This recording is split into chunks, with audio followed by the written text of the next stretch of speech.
Hi friends, welcome to Sneha Swad secret. ನಾನು ಇವತ್ತು ನಿಮಗೆ ರಿಚ್ ಪ್ರೋಟೀನ್ ಇರುವಂಥ ರೆಸಿಪಿ ತೋರಿಸ್ತೀನಿ. ಅದೇನಪ್ಪ ಅಂತಂದರೆ ಗಿಣ್ಣು ಹಾಲಿಂದ ಮಾಡುವಂಥ ರೆಸಿಪಿ. ಗಿಣ್ಣು ಹಾಲಲ್ಲಂತೂ ತುಂಬ ವೆರೈಟೀಸ್ ಮಾಡ್ತಾರೆ. ಅಕ್ಕಿಯಿಂದ, ಅವಲಕ್ಕಿಯಿಂದ, ರವೆಯಿಂದ ತುಂಬ ವೆರೈಟೀಸ್ ಮಾಡ್ತಾರೆ.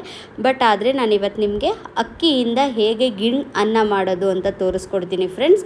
ಇದು ತುಂಬ ಆರೋಗ್ಯಕ್ಕೆ ಎಲ್ಲರಿಗೂ ಒಳ್ಳೆಯದು. ಆದರೆ ಪ್ರೆಗ್ನೆಂಟ್ ಇರೋರು ಮತ್ತು ಬಾಣಂತಿಯರಿಗೆ ಬಿಟ್ಟು ಈ ಗಿಣ್ಣು ಅನ್ನನ ಹೇಗೆ ಮಾಡೋದು ಅಂತ ತೋರಿಸೋಕ್ಕೂ ಮುಂಚೆ ಇನ್ನೂ ನನ್ನ ಚಾನಲ್ಗೆ ಸಬ್ಸ್ಕ್ರೈಬ್ ಆಗಿಲ್ಲ, ಬೇಗ ಸಬ್ಸ್ಕ್ರೈಬ್ ಆಗಿ ಫ್ರೆಂಡ್ಸ್.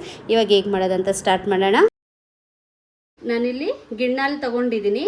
ಇದು ಆಗಿಂದಾಗೆ ಕರೆದಿರೋ ಅಂಥ ಹಸಿ ಹಾಲಲ್ಲ.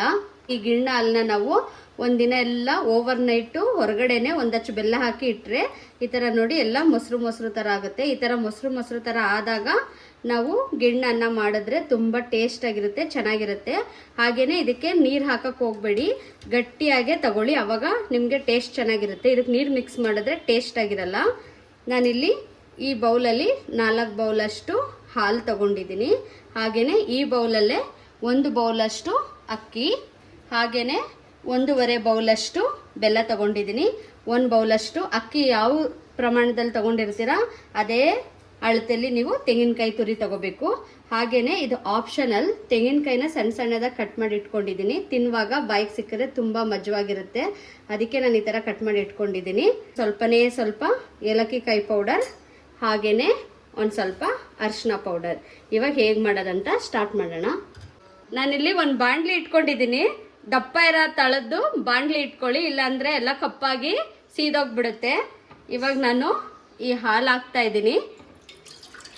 ನೀರಂತೂ ಹಾಕಬೇಡಿ, ಎಷ್ಟು ಹಾಲಿರುತ್ತೆ ಅಷ್ಟರಲ್ಲೇ ನಾನು ತೋರಿಸೋ ಅಂಥ ಮೆಜರ್ಮೆಂಟಲ್ಲಿ ನೀವು ಮಾಡ್ಕೊಳ್ಳಿ, ಸೂಪರಾಗಿ ಬರುತ್ತೆ.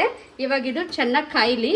ಹಾಗೆಯೇ ಇದನ್ನು ಹಾಗೆ ಬಿಡೋ ಹಾಗಿಲ್ಲ, ನೀವು ಕೈ ಆಡಿಸ್ತಾನೆ ಇರಬೇಕು, ಇಲ್ಲಾಂದರೆ ಎಲ್ಲ ಕೆಳಗಡೆ ಎಲ್ಲ ಸೀದೋಗ್ಬಿಡುತ್ತೆ. ಇವಾಗ ನೋಡಿ ಕುದಿ ಬರ್ತಾ ಇದೆ. ಈ ಟೈಮಲ್ಲಿ ಸ್ಟವ್ ಕಡಿಮೆ ಮಾಡಿಬಿಟ್ಟು ಒಂದು ಸ್ವಲ್ಪ ಚಿಟಿಕೆ ಅರಿಶಿನ ಹಾಕೋಣ. ಈಗ ಅರಿಶಿನ ಹಾಕಿ ಮಿಕ್ಸ್ ಮಾಡ್ಕೊಬಿಡೋಣ. ಹಾಗೆಯೇ ನಾನಿಲ್ಲಿ ಆಲ್ರೆಡಿ ನಾನು ತೋರಿಸ್ತೇಲೋ 1 ಕಪ್ ಅಕ್ಕಿ, ಅದನ್ನು ತೊಳೆದಿಟ್ಕೊಂಡಿದ್ದೀನಿ. ಆ ಅಕ್ಕಿನೂ ಹಾಕ್ತಾ ಇದ್ದೀನಿ ನಾನು. ಅಕ್ಕಿ ಹಾಕಿದ್ಮೇಲೆ ಕೈ ಬಿಡ್ದೇನೆ ತೋಳಿಸ್ತಾನೆ ಇರಬೇಕು. ಈ ಹಾಲಲ್ಲೇ ಅಕ್ಕಿ ಚೆನ್ನಾಗಿ ಬೇಯಬೇಕು. ನೀವು ಫಸ್ಟೇ ಬೆಲ್ಲ ಹಾಕೋಬಿಡ್ತು ಅಂತ ಅಂದರೆ ಅಕ್ಕಿ ಬೇಯಲ್ಲ, ಎಲ್ಲ ಮುಳ್ಳಕ್ಕಿ ಥರ ಆಗಿಬಿಡುತ್ತೆ. ಫಸ್ಟು ಅನ್ನ ಫುಲ್ ಹಾಕಬೇಕು, ಹಾಲಲ್ಲಿ ಬೆಂದು ಅನ್ನ ಆಗಬೇಕು, ಲಾಸ್ಟಲ್ಲಿ ಬೆಲ್ಲ ಹಾಕ್ಕೋಬೇಕು. ಇವಾಗ ಇದನ್ನು ಕೈ ಆಡ್ತಾನೆ ಅನ್ನನ ಚೆನ್ನಾಗಿ ಬೇಯಿಸೋಣ. ಹಾಗೆ ಬಿಟ್ಟರೆ ತಳ ಹಿಡಿಯುತ್ತೆ. ನೋಡಿ, ನಾನು ಕೈ ಆಡಿಸ್ತಾನೆ ಇಷ್ಟು ಬೇಯಿಸಿದ್ದೀನಿ. ನೋಡಿ, ಇದು ಕಂಪ್ಲೀಟಾಗಿ ಇನ್ನೂ ಆಗಿಲ್ಲ, ಇನ್ನೊಂದು ಸ್ವಲ್ಪ ಅನ್ನ ಆಗಬೇಕು. ಈ ಟೈಮಲ್ಲಿ ನಾವು ಫುಲ್ ಸಿಮ್ಮಲ್ಲಿ ಇಟ್ಬಿಟ್ಟು ಒಂದು ಲಿಡ್ ಕ್ಲೋಸ್ ಮಾಡಿಬಿಟ್ಟು ಒಂದು 5 ಮಿನಿಟ್ಸ್ ಹಾಗೆ ಬಿಡೋಣ. ಫಸ್ಟ್ ಅನ್ನ ಆಗಲಿ. ನೋಡಿ, ಇವಾಗ ಒಂದು ಸ್ವಲ್ಪ ಹೊತ್ತಾಗಿದೆ, ನಾನು ಓಪನ್ ಮಾಡ್ತಾ ಇದ್ದೀನಿ. ಕಂಪ್ಲೀಟಾಗಿ ಅನ್ನ ಆಗಿದೆ. ಯಾವಾಗ್ಲೂ ಅನ್ನ ಹಾಲಲ್ಲೇ ಚೆನ್ನಾಗಿ ಬೇಯಬೇಕು, ಅವಾಗ ಅನ್ನ ತಿನ್ನುವಾಗ ತುಂಬ ಟೇಸ್ಟಾಗಿರುತ್ತೆ. ಇವಾಗ ಆಗಿದೆ ಕಂಪ್ಲೀಟಾಗಿ. ಈ ಟೈಮಲ್ಲಿ ನಾನು ಬೆಲ್ಲ ಹಾಕ್ತಾ ಇದ್ದೀನಿ. ಇದನ್ನು ಹಾಕೋಬಿಡೋಣ. 1 ಕಪ್ ಅಕ್ಕಿಗೆ 1.5 ಕಪ್ಪು ಬೆಲ್ಲ ಬೇಕೇ ಬೇಕು. ಕಡಿಮೆ ಹಾಕೋಬೇಡಿ, ಕರೆಕ್ಟಾಗಿ ಆಗುತ್ತೆ. ಇವಾಗ ಹಾಕಿದ್ಮೇಲೆ ಕ್ಲೀನಾಗಿ ಒಂದ್ಸಲ ಮಿಕ್ಸ್ ಮಾಡೋಣ. ಇದು ಅನ್ನ ಗಟ್ಟಿ ಇದೆ ಅಲ್ವಾ, ಬೆಲ್ಲ ಹಾಕಿದಾಗ ಬೆಲ್ಲ ಕರಗಿ ಒಂದು ಸ್ವಲ್ಪ ತೆಳ್ಳು ಆಗುತ್ತೆ. ಒಂದ್ಸಲ ಕ್ಲೀನಾಗಿ ಮಿಕ್ಸ್ ಮಾಡ್ಕೊಬಿಡೋಣ. ಇವಾಗ ಕಾಣಿಸ್ತಾ ಇರ್ಬೋದು ಎಲ್ಲ ನೀರು ಹಾಕ್ತಾ ಇದೆ. ನೋಡಿ, ಬೆಲ್ಲ ಎಲ್ಲ ಮಿಕ್ಸ್ ಮಾಡಿ ಬೆಲ್ಲ ಎಲ್ಲ ಕರಗಿ ಆದಮೇಲೆ ಈ ಟೈಮಲ್ಲಿ ನಾನು ತುರಿದಿಟ್ಕೊಂಡಿರೋಂಥ ತೆಂಗಿನಕಾಯಿ ಹಾಕ್ತಾ ಇದ್ದೀನಿ. ಹಾಗೆಯೇ ಕಟ್ ಮಾಡಿ ಇಟ್ಕೊಂಡಿರೋಂಥ ತೆಂಗಿನಕಾಯಿನೂ ಹಾಕ್ತಾ ಇದ್ದೀನಿ. ಇದನ್ನು ಕ್ಲೀನಾಗಿ ಮಿಕ್ಸ್ ಮಾಡ್ಕೊಬಿಡೋಣ. ಇವಾಗ ನೋಡಿ, ಇವಾಗ ಮಿಕ್ಸ್ ಮಾಡಿ ಆದಮೇಲೆ ಲಾಸ್ಟಲ್ಲಿ ನಾನು ಒಂದು ಸ್ವಲ್ಪ ಏಲಕ್ಕಿ ಕಾಯಿ ಪೌಡರ್ ಹಾಕ್ತಾ ಇದ್ದೀನಿ.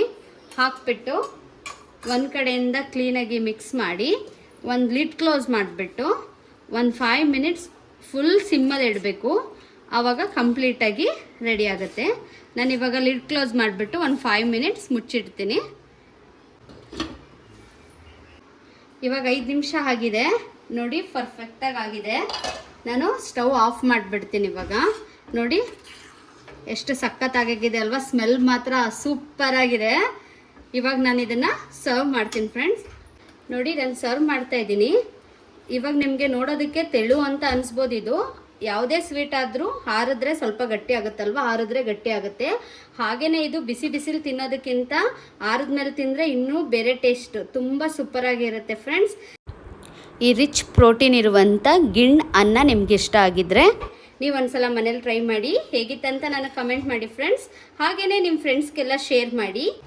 ಹಾಗೆಯೇ ಇನ್ನೂ ಯಾರು ನನ್ನ ಚಾನಲ್ಗೆ ಸಬ್ಸ್ಕ್ರೈಬ್ ಆಗಿಲ್ಲ, ಬೇಗ ಬೇಗ ಸಬ್ಸ್ಕ್ರೈಬ್ ಆಗಿ. ಆಲ್ರೆಡಿ ಸಬ್ಸ್ಕ್ರೈಬ್ ಆಗಿರೋರು ಬೆಲ್ಲೈಕನ್ ಕ್ಲಿಕ್ ಮಾಡೋದನ್ನು ಮರಿಬೇಡಿ ಫ್ರೆಂಡ್ಸ್. ಬಾಯ್.